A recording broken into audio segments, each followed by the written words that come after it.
Did you know that the first ever cricket match was played between the United States and Canada in 1844 in Manhattan, New York? Did you know that four IPL franchises owned cricket teams in the T20 League in the United States?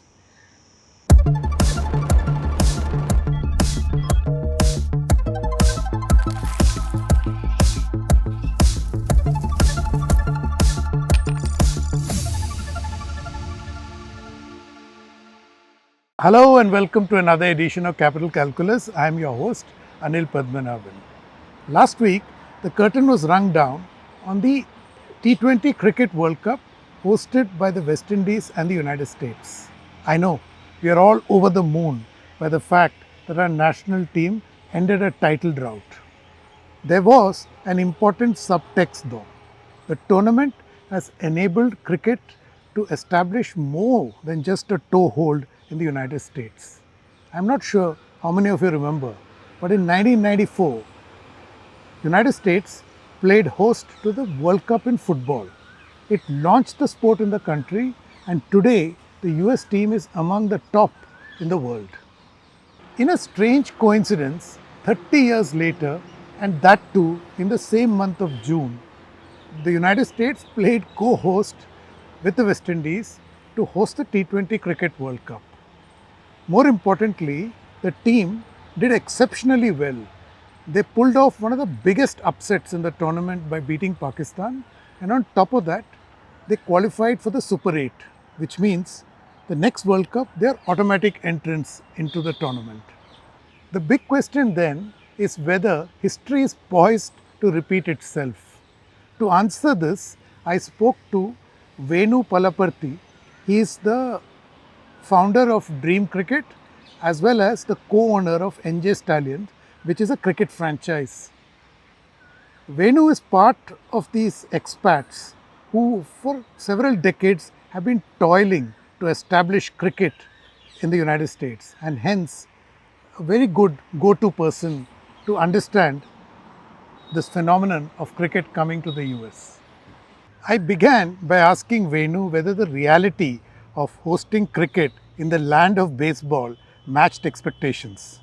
Yeah, I think it exceeded expectations in the sense that you would expect that when the World Cup comes to a country like the U.S. or any cricket comes to to the U.S., you'd expect expats to go and watch India or Pakistan play it. But this time, what happened is USA produced a surprise showing, and so a lot of those fans kind of got converted to also becoming US fans. That was a big, I think, gift that the World Cup left us. Yeah. So these non-expat, I mean South Asian expat fans and probably Caribbean, West Indies, uh, what kind of demography was that? I mean, was it like families, youth, older people? Who were it? So yeah, mainly it was, I would say, middle-aged folks who kind of are from the IPL era, right?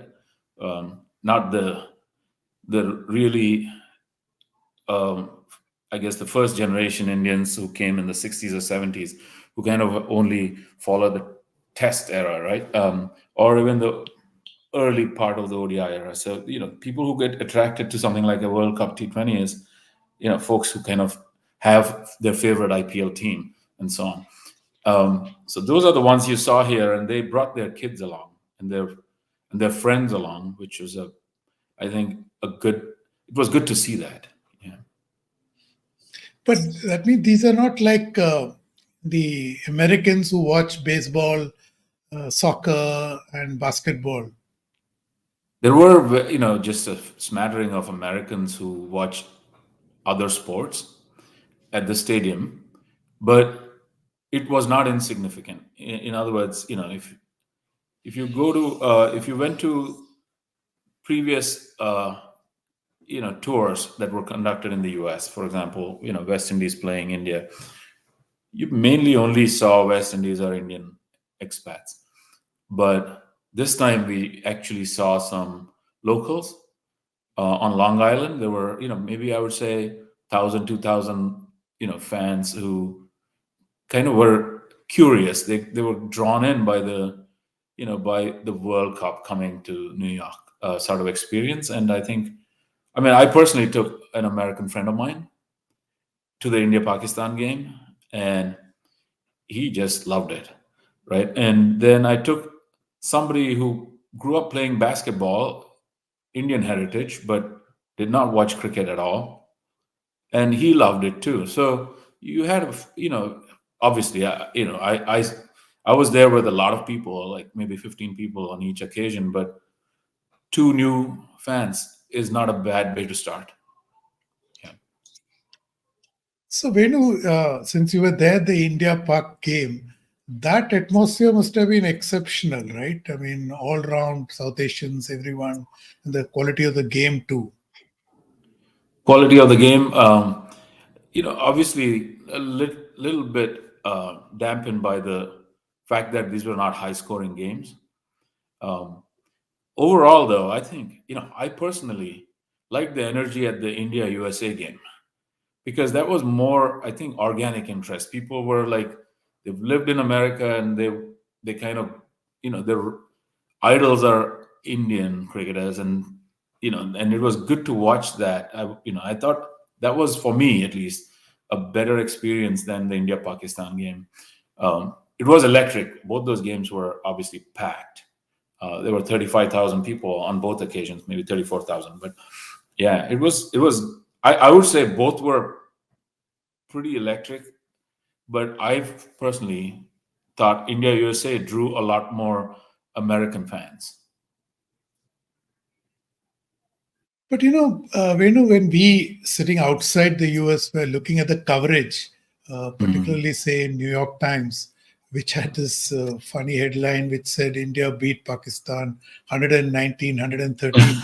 The perception, the perception was that it is still some exotic sport right out there. Unlike, say, you see the kind of coverage they provide, whether it's soccer, basketball, and of course baseball. So, what do you think? So American media has never covered cricket. There've been like the occasional, article about cricket diplomacy, or like, Tunku Varadarajan has written, a couple of articles here and there in the past on Wall Street Journal. But overall, other than, passing interest, haven't seen this level of interest in American media in a long time, over 150 years, I would say. So I would say, yeah, I thought that was funny as well, but it's a start. And there was a lot of, on radio, especially National Public Radio, which a lot of people listen to, cricket was covered practically in every news bulletin, right? So there was a fair amount of coverage. I think that could it have been better? Sure. But we'll take what we got. So, looking back, Venu, since the time you got involved and the way you have been part of this growth of cricket in the US, uh, this World Cup, what is the kind of difference it has made? Has it been a big impact? Will it give the big nudge that you all have been looking for? I don't expect miracles. It's going to be, the growth will be organic, but probably, it'll get accelerated a little bit. But it won't be, we don't have the capacity, right, Anil? Just because the World Cup came and went, we suddenly don't have more coaches here, or nor more academies. We are seeing a slight increase in the in enrollment, and some of it is spontaneous, and it's because of the World Cup, and some of it is because it's summer. So you see naturally, you know, whether it's post IPL or otherwise post World Cup, summers bring a new crop of students like to the game. But overall, it's still going to be organic growth, because capacity is a big constraint for us. Just because another 100 people show up at my doors at Dream Cricket Academy, I cannot, suddenly take all of them, because I only have four coaches. What am I going to do with all these new kids? So yeah, we have capacity issues. The other thing is grounds, right? Even if I took the 100 kids, where will they play? We need to create infrastructure. That to me is like something that we need to focus on. And in order for us to advocate for more grounds, um, I think this created hope and this created visibility to the sport. It brought it out of the underground. So now we can go to governments and tell them, look, the World Cup came and went. You saw all of the hysteria surrounding it. Here's an opportunity for you to just give us 6 acres. Like we'll create another cricket ground. I'm a little worried that I might spend more money because of all of this than I have historically, but I think it's a net positive. Normally, in any big ticket event like the Olympics, World Cup, there is a legacy plan, on how you develop the assets and how you develop the sport. The assets we just went over. So, Right. as a plan to develop cricket as a sport, how did that part of this legacy plan play out?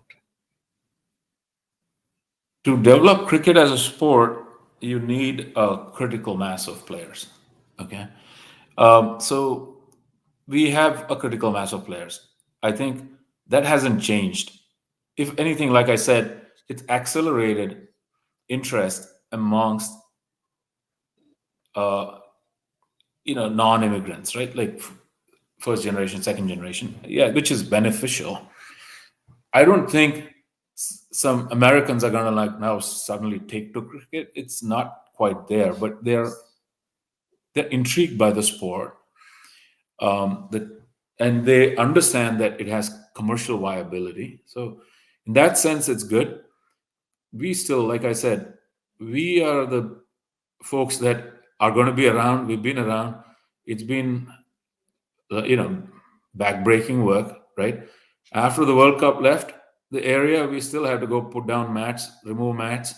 That work never stops, and we have to continue doing that. Although for a couple of really glamorous days, we hung out at a pop-up stadium and in the VIP lounges or in the stands, and took in cricket in our own zip codes. But yeah, I think the work still is. We are here for the long haul, and it's going to be. We have to play the long game here. See, Venu, US has actually a good history of developing sports.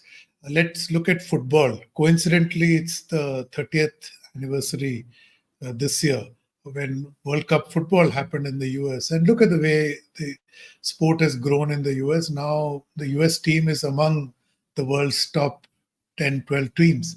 So, there is a legacy of developing good sport.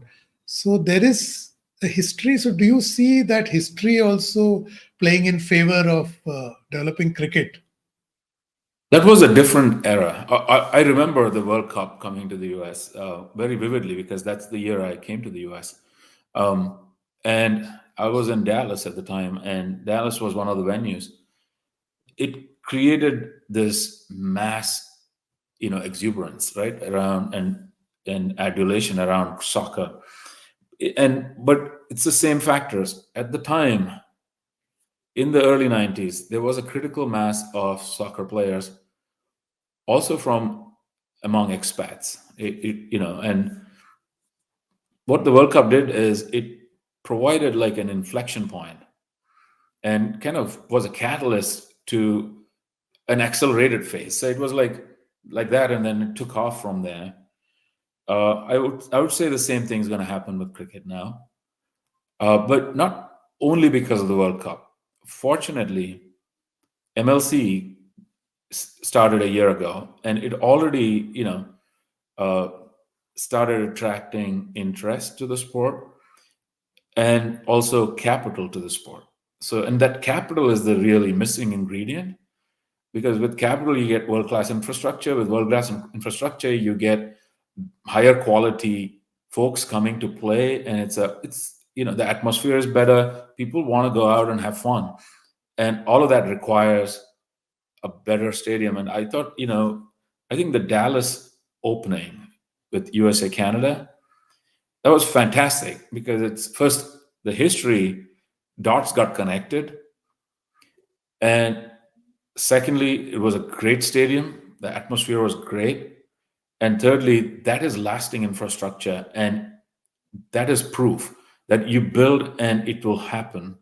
And I think that is what I like to think. It will it is an inflection point, and it's a catalyst. But ultimately, capital labor is all local, and it just kind of gives us a little more hope and a little more enthusiasm, I think. Generally, US, the idea of business is very, very good. They know how to commercialize a product or a sport, for that matter, in various means and ways. So, cricket, particularly the new format, which is that more like a quick service delivery concept. You now, I believe, have T10 catching up world over.